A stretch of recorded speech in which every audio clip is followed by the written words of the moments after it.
នមើលស្រាយចំការរត់ហេតាណាត់ไรមកអត់ចង់មកអ្វីលោកតែមួយហេតាទុំក្រីក្រជីវ៉ាសូមមកមានអូនបើសិនអត់បានមកមិនខត់ទេណាគុនមើលស្រាយចំការរត់ហេតាណាត់ไรមកអត់ចង់មកអ្វីលោកតែមួយហេតាទុំក្រីក្រជីវ៉ាសូមមកមានកូនស្រី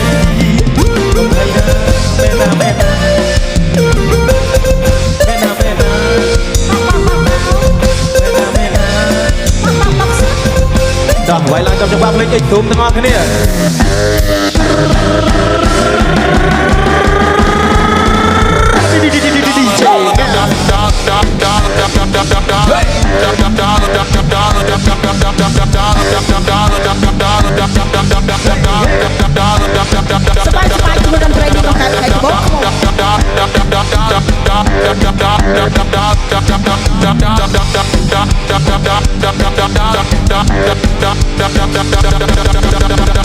បាទកលែងចង្កេះទាំងអស់គ្នា